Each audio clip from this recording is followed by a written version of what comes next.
पारिवारिक विवाद में दो भाइयों ने मिलकर अपने ही चचेरे भाई की चाकू मारकर हत्या कर दी। वारदात रविवार देर रात 1 बजे की है। मृतक के स्वजन ने अस्पताल में जमकर हंगामा भी मचवाया। पुलिस ने बताया कि योगेश्वरी टेकरी पर रहने वाले आकाश पिता बंसीलाल मालवी 22 वर्ष को पड़ोस में ही रहने वाले चचेरे भाइयों ने, इसमें बंटी पिता सुरेश मालवी व सनी मालवी ने घर के बाहर ठेला खड़ा करने व गाली गलौज करने की बात पर चाकू मार दिए। लहूलुहान आकाश को परिजन जिला अस्पताल लेकर पहुंचे, जहां डॉक्टर तत्काल ऑपरेशन थिएटर में उपचार के लिए उसे लेकर पहुंचे, लेकिन आकाश की मौत हो गई। आकाश की जानकारी के बाद परिजनों ने हंगामा करते हुए ऑपरेशन थिएटर में तोड़फोड़ कर दी। आकाश को निजी अस्पताल ले जाया गया, जहां डॉक्टरों ने उसे मृत घोषित कर दिया। परिवारजनों ने वहां भी जमकर हंगामा किया। चाकूबाजी की सूचना मिलते ही कोतवाली थाना पुलिस, महाकाल थाना पुलिस मौके पर पहुंच गई थी। निजी अस्पताल से शव जिला अस्पताल लाया गया, पोस्टमार्टम कक्ष में रखा गया। सुबह शव का पोस्टमार्टम हुआ। मृतक के भाई भारत मालवी ने बताया, चाकू मारने वाले रिश्तेदार ही हैं। इनसे पिछले 5 सालों से विवाद चल रहा है। सीएसपी ओपी मिश्रा के अनुसार चाकू मारने वालों की तलाश में कुछ स्थानों पर दबिश भी दी गई, लेकिन अभी तक दोनों हमलावरों को गिरफ्तार नहीं किया जा सका। मृतक के भाई भारत मालवी ने बताया कि चाकू मारने वाले रिश्तेदार हैं, जिनसे पिछले 5 सालों से विवाद चल रहा है। सीएसपी मिश्रा के अनुसार चाकू मारने वाले की तलाश कुछ स्थानों पर की जा रही है। ये कोतवाली थाना क्षेत्र के अंतर्गत योगेश्वरी टेकरी के पास में रहने वाले आकाश मालवी जी 22 साल इनकी उम्र है। इनके पड़ोस में ही रहने वाले बंटी और सन्नी सन ऑफ सुरेश मालवीय के द्वारा इनकी हत्या की गई है। अभी जैसे परिजनों ने बताया है कि जो बंटी और सन्नी है, इनके साथ पहले ही विवाद चलता रहता था। आज जो बंटी और सन्नी शायद दारू वारू के नशे में इनके आकाश के बड़े भाई की वाइफ को गालियां दे रहे होंगे, उस बात से विवाद बढ़ा और जो चाकूबाजी हो गई। चाकूबाजी में ऑन स्पॉट इनका काफ़ी खून बह गया। हॉस्पिटल आके इनको डॉक्टर्स ने मृत घोषित किया है। आज ये पीप हुआ कि मेरी मिसेस को गाली बक रहे थे, तो मेरे भाई ने बोला उनको कि तू गाली क्यों बक रहे? हाँ बकेंगे, हम तो मोहल्ला है, तुम्हारा बाप का रास्ता है क्या? उनने अनशन बोला। मेरा भाई बीच बचाव करने लगा तो दौड़ के गया, चाकू लाया और मेरे भाई के मार दिया। और मैं गया था इंदौर, मैं नहीं था वहाँ पे। कौन है मारने वाले? क्या नाम है इनका? कहाँ रहते हैं? जी, जो मारने वाला है सन्नी मालवी, उसका छोटा भैया है बंटी मालवी, उससे सबसे बड़ा भैया जीतू मालवी। इनके पिता है सुरेश मालवी।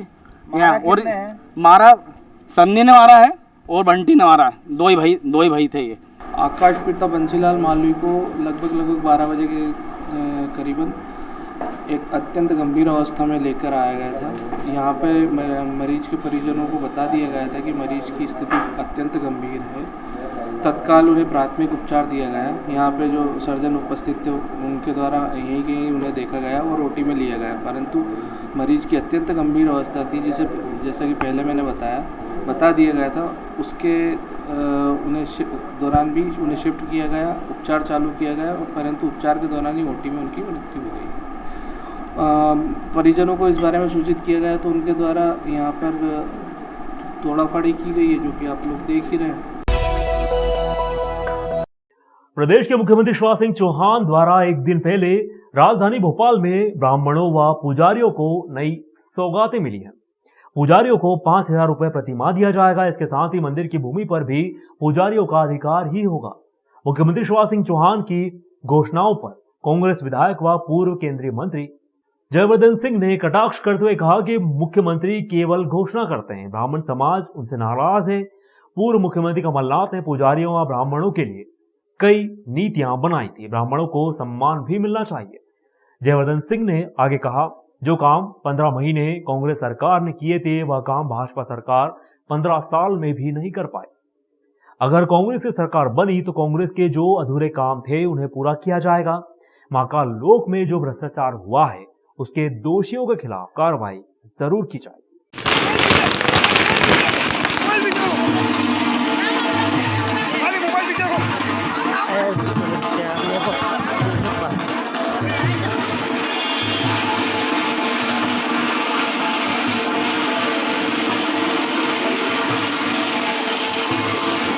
ये तो शिवराज सिंह जी सिर्फ घोषणा करते हैं, लेकिन जो पालन घोषणा का ज़मीन पर होना चाहिए है वो कभी हो नहीं पाता है उनसे।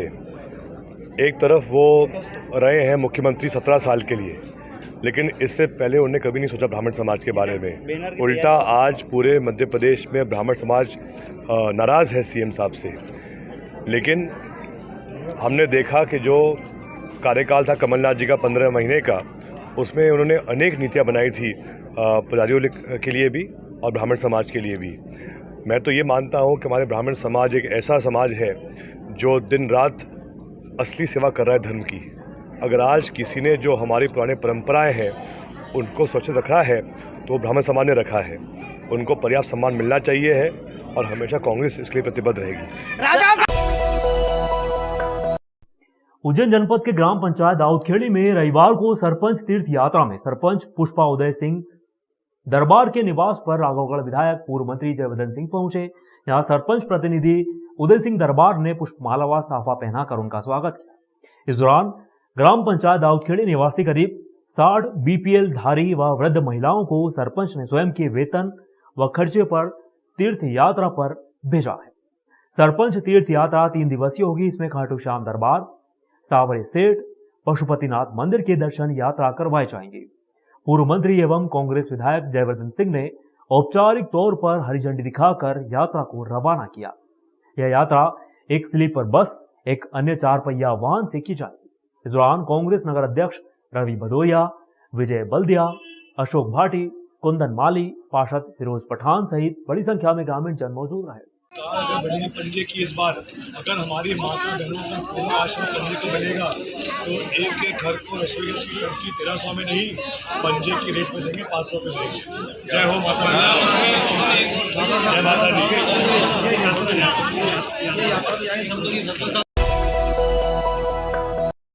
महाकालेश्वर मंदिर में निशुल्क दर्शन व्यवस्था को सुचारू रूप से शुरू करने के लिए आम पार्टी के कार्यकर्ताओं ने महाकालेश्वर मंदिर समिति अध्यक्ष के नाम पर ज्ञापन सौंपा है। महाकालेश्वर मंदिर में महाकाल लोक में हुए निर्माण कार्य में हुई अनियमितता की जांच शीघ्र करवाने की मांग आम आदमी पार्टी के कार्यकर्ताओं ने सहायक प्रशासक मूलचंद जुनवाल को ज्ञापन देते हुए बताया कि आम दर्शनार्थियों को हफ्ते में मात्र 4 दिन निःशुल्क दर्शन करने की व्यवस्था महाकालेश्वर मंदिर प्रबंध समिति द्वारा की गई है।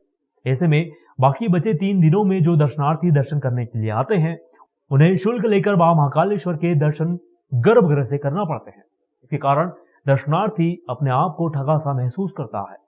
ऐसे में हमारी मांग है कि महाकालेश्वर मंदिर में सभी दिन एक समान भीड़ दर्शन करने के लिए श्रद्धालु की जो आती है, फिर बाकी बचे 3 दिनों में भी निःशुल्क व्यवस्था दर्शन की होनी चाहिए। साथ ही महाकाल लोक में निर्माण कार्य के दौरान हुए करोड़ों रुपए के भ्रष्टाचार की जांच अति शीघ्र करवाई जाए।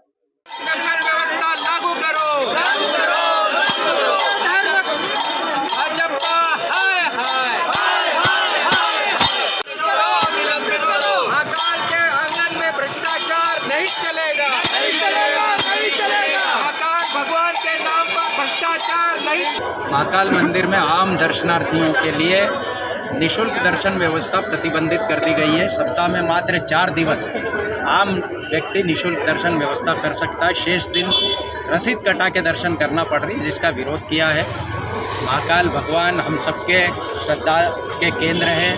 पूरे देश के करोड़ों नहीं अरबों लोगों की आस्था का केंद्र है। मोक्ष के देवता के दर्शन से आम लोगों को वंचित करना ये एक घोर पाप शासक प्रशासक द्वारा और भारतीय जनता पार्टी द्वारा किया जा रहा है, जिसका हम विरोध कर रहे हैं। और भारतीय संविधान हमको ये अधिकार देता है कि धार्मिक स्वतंत्रता का अधिकार जो हम जिसके संविधान का उपयोग करके हम दर्शन कर सकते हैं, लेकिन उसका उल्लंघन मंदिर प्रशासक और कलेक्टर महोदय कर रहे हैं।